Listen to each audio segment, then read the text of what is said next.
اور نبی پاک علیہ السلام نے فرمایا لعنت اس دعوت پر جس میں امیروں کو بلایا جائے اور غریبوں کو نظر انداز کیا جائے، وہ تو ملعون دعوت ہے۔ 100 گھر پورا تھا مدینہ منورہ میں، جس میں 3 وقت کا کھانا، بچوں کے کپڑے، اگر کوئی بیمار ہو جاتا تو دوائیاں، اور دے کون جاتا ہے اللہ ہی بہتر جانتا ہے۔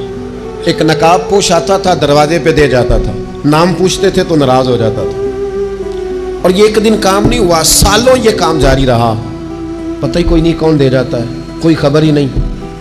پھر اچانک 2-3 دن ہو گئے، وہ لنگر آنا بند ہوا، وہ اخراجات اٹھانے ختم ہوئے۔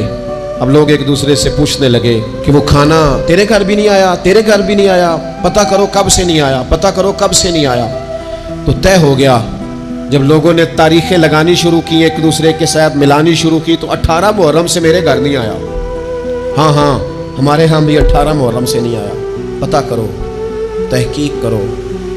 پتہ چلا کہ 18 محرم کو امام زین العابدین کا وصال ہوا ہے۔ سیدہ پاک کا یہ شہزادہ، امام حسین کا کربلا میں بچ جانے والا یہ جانشین، ایک 100 گھروں میں اور تھوڑی سی آبادی، 100 گھروں میں 2 وقت کھانا، اور اپنے کندھے پہ توڑا رکھ کے، لنگر کی بوری رکھ کے پہنچا کے آتے، اور چہرے پہ نقاب ہوتا، کوئی پوچھتا نام کیا ہے تو ناراض ہو جاتے۔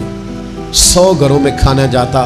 ان کے وصال کے بعد جب غسل دیا جا رہا تھا تو موٹے موٹے نشان تھے کمر پہ۔